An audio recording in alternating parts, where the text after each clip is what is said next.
एक बार कैलाश धाम पर सभा लगी थी।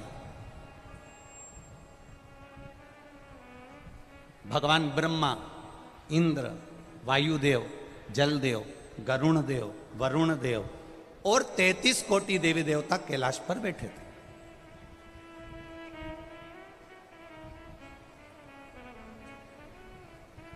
शंकर भगवान के पुत्र श्री गणेश जी, कार्तिकेय जी, पार्वती जी सब बैठे। अब इतने में वहां नृत्य चल रहा था, भजन चल रहा था, संगीत चल रहा था। इतने में कार्तिकेय जी उठ के खड़े हो गए। षडानंद कार्तिकेय उठ के खड़े हो गए तो शंकर भगवान ने ब्रह्मा जी की ओर देखा कि ये कार्तिकेय उठकर क्यों खड़े हुए, आखिर कारण क्या हुआ, क्या ऐसा कि ये कार्तिकेय उठ के खड़े हो गए।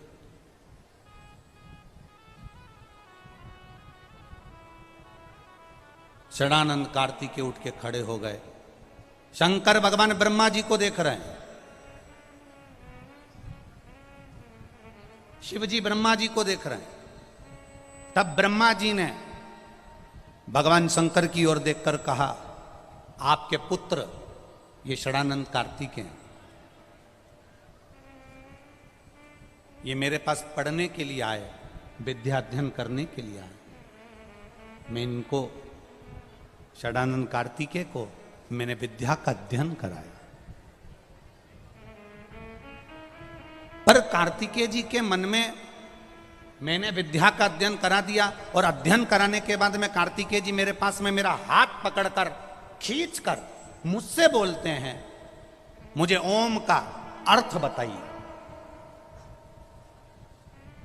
ब्रह्मा जी के शब्द सुनिएगा जरा। पुष्कर राज की धरा पर बैठकर अपने ब्रह्मा शिव पुराण की कथा सुन रहे हैं, उनकी एक एक शब्द का स्मरण करिएगा। ब्रह्मा जी ने कहा, षडानंद कार्तिकेय, थोड़ा डीले कम करो बाबू। ब्रह्मा जी बोलते हैं कि षडानंद कार्तिकेय जी ने मेरा हाथ पकड़ा और हाथ पकड़कर ब्रह्मा जी कहते हैं, खींच कर बोला कि मुझे ओम का अर्थ बताइए।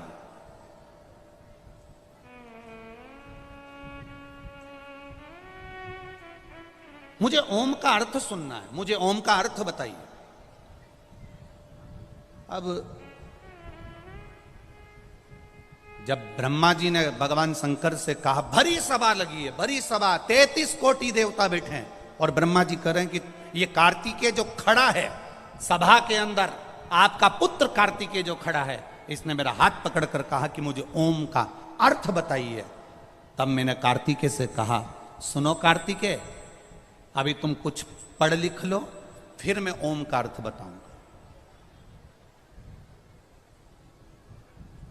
इसके बाद मैं ओम का अर्थ बताऊंगा। षडानंद कार्तिकेय जब नहीं माने तो 12 सहस्त्र व्याकरण के बराबर मैंने ओम का अर्थ कार्तिकेय जी को समझाया। 12 सहस्त्र व्याकरण के बराबर मैंने कार्तिकेय जी को ओम का अर्थ समझाया। और 12 सहस्त्र व्याकरण के एक एक काव्य से मैंने षडानंद कार्तिकेय जी को समझा दिया। उसके बाद भी षडानंद कार्तिकेय जी के मन को यह ना भाया और षडानंद कार्तिकेय जी ने फिर मेरा हाथ पकड़ा और हाथ पकड़कर कहा, ये ओम का अर्थ है।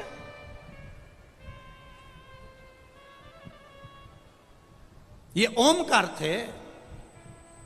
षडानंद कार्तिकेय जी के मुख से निकल गया, ओम का अर्थ तो शायद मेरे पिता को भी स्मरण में नहीं होगा। जरा ध्यान देना शब्द पर।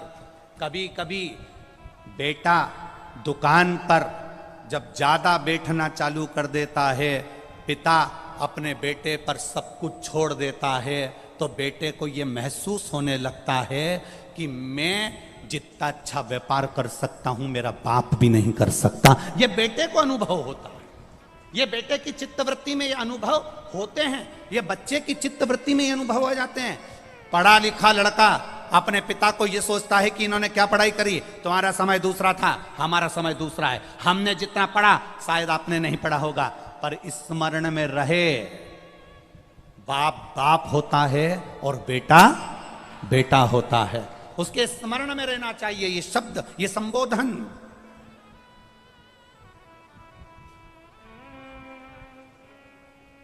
ब्रह्मा जी के 4 मुख,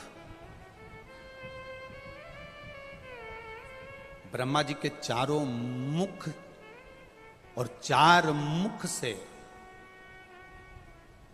ब्रह्मा जी नयनों से अश्रु बहा रहे हैं, आंसू। कभी ब्रह्मा रोया है क्या?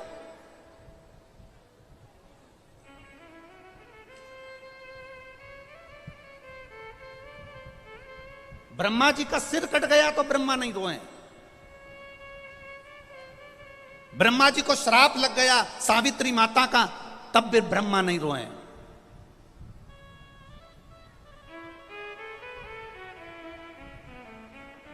ब्रह्मा के शीश से बटका वृक्ष बन गया, ब्रह्मा के रक्त से कर्मनाशा नदी बह गई, ब्रह्मा नहीं रोए हैं। पर आज भरी सभा है, सब बैठे हैं और ब्रह्मा के 4 मुख के नेत्रों से अश्रु बह रहा, आंसू।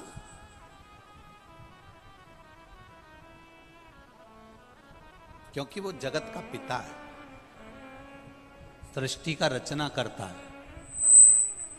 एक पिता की दशा एक पिता जानता है। बेटा तो कह दिया कि ओम का अर्थ शायद मेरे पिता भी स्मरण नहीं कर पाते होंगे,